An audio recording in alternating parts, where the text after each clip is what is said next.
Hey, it's Celia in the Sonic Cathedral at WNXP on the record with Buck Meek and his wonderful band and special guest, Jolie Holland. This was a surprise for me. I'm so glad you're here too with the crew. Yeah. It wasn't too early. No, yeah, right. When we recorded this, it's not the AM anymore, but welcome to Nashville. Welcome back to Nashville. And thanks for performing songs here in our Sonic Cathedral. Your record came out last year, Haunted Mountain. And I know you co-wrote a bunch of the songs, including the ones you played here. How did this writing partnership come to be? And then we'll talk about performance and all that. Well, let's see. I met Jolie maybe 10 years ago in New York City. I took a songwriting lesson with her. And I came to her with an unfinished song that, I thought it was unfinished, called Sand Bridges. And I asked her for advice on how to finish it. And she said, it's done. Just call it finished and move on. But then we were just pals for a long time until she had a songwriting circle at her place where people could kind of sing unfinished songs. And she had sung one called Haunted Mountain that was 2 verses and a chorus. And I couldn't get it out of my head for a year. And so a year later, I asked her, is that song done? I would love to hear it. And she sent it to me with the 2 verses and a chorus. And I wrote the 3rd. So that was the beginning of our collaboration. And we went on to write another 4 songs together for this record. I mean, I guess my guess it was a Texas thing, way off. You actually got to New York. That's awesome. And then you got to take the 3/4 finished song for your record and call the whole record Haunted Mountain. Yes, and we both recorded different versions of Haunted Mountain and titled our records. We both titled our records Haunted Mountain.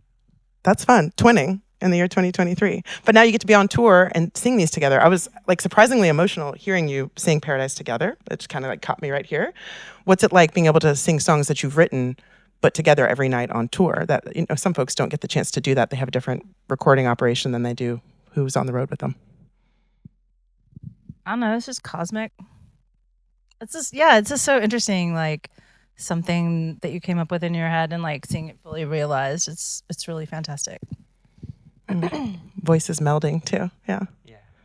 Can you talk about recording this? You were in Texas, right? And it was live to tape. We did record at Sonic Ranch Studios in West Texas to 2-inch tape. I mean, for the uninitiated, how does that change the vibe of what you're doing and then the final product? Well, I think over the years we've learned to really trust the live energy of everyone playing together in a room with no headphones, in a circle, just like, real life. There were a lot of snakes on the property, so we brought them in to the studio with us, and just had them kind of slithering around on the floor. So it added kind of a excitement to a nervousness, fear kind of element. We gotta finish this track. Before we get bitten by rattlers. They have these tarantula hawks there, these gigantic wasps that I think they lay their eggs on the backs of tarantulas, and then the tarantula, the heat of the tarantula incubates the eggs, and then the little tarantula hawk babies come out of the eggs and eat the tarantula alive. Woof. Yeah. That's so lots of urgency, lots of fear-based creativity happening in Texas. No, but how long did it take then to do this when you're... We recorded for 1 week. We record all the basics in 1 week, and then we mix the record in the 2nd week, kind of going one song at a time, doing some overdubs, a little bit of overdubbing, just background harmonies and stuff, and mix it there with Adrian Olson as an engineer. So what does that mean for vision of the song versus the opportunity to sort of improvise, like I watched you do here on stage too, and have different versions of these songs? How much is it on the spot coming into play, and then you're we're keeping that. That's it. Quite a bit. Actually, we recorded, we got 2 takes of the song Cyclades, and we couldn't choose between the 2 takes because they both had very different, kind of a different feel and different magic. And so Matt Davidson, who's producing the record, had me write new lyrics for the same song for the verses. And so I overdubbed the new lyrics on top of the 2nd take. So we have 2 different versions, which became Quero Dudes that we put out later. So yeah, I was going to ask about that. If those 2 tracks you released top of this year were same sessions, just sort of leftovers. Yeah. I think that was just the take right after Cyclades. But yeah, so I guess we tried to embrace that a little bit. Pretty. Well, since I have full band, I would round robin. Is there a song from this record that's especially come to life on the road for you, either on your particular instrument or just the feel of it? I mean, we did it. I really like Paradise. Why? So say more. It's so there's so much space. We're trying to play as little as possible. There's these moments where it's just dead silent, and that's really fun and cool. And it's cool in the midst of the set too to have a moment of just like very sparseness. You know, it's beautiful, and they sing it together so good. I'd say it just depends on the night because every time we play the songs, it's different, and it's like the unexpected stuff that's like really exciting. So it depends. And then there's some new songs too, which is always fun. So yeah, they're all contenders. New songs that you're playing this tour, like for folks for the first Yeah, we time. were working on a couple new ones on this. I love when that happens. Okay. Anybody? What about drums? How's it feeling with these songs?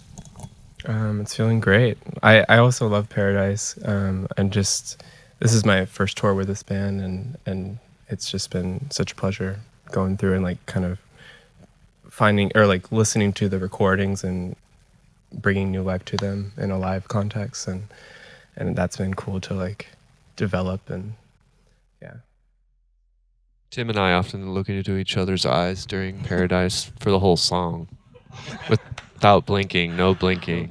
Yeah. involved. Game of chicken. Especially hard to play instruments and do that, but kudos. Okay, but this, jokes aside, this is a lovely record, and it's unabashedly love songs, but like a whole spectrum of love, I think you've said. You might have also said that you feared that all the best romantic love songs were already written, but you feel like you still have some in you, like after laying these down? Yeah, I feel like a love song is often the most intimidating to write because it's such a big thing, and but yeah, trying to push into that a bit for this record for sure. Can you remind us of the place, and in some cases it's physical places, I understand, that you were in writing some of these, maybe a long distance relationship, trying to manage that? Yeah, I think I was writing this record kind of over the course of falling in love with my wife, and so like a lot of the songs were written kind of she was living in Europe at the time, and so we were having to like kind of meet in the middle a lot in these strange like new places.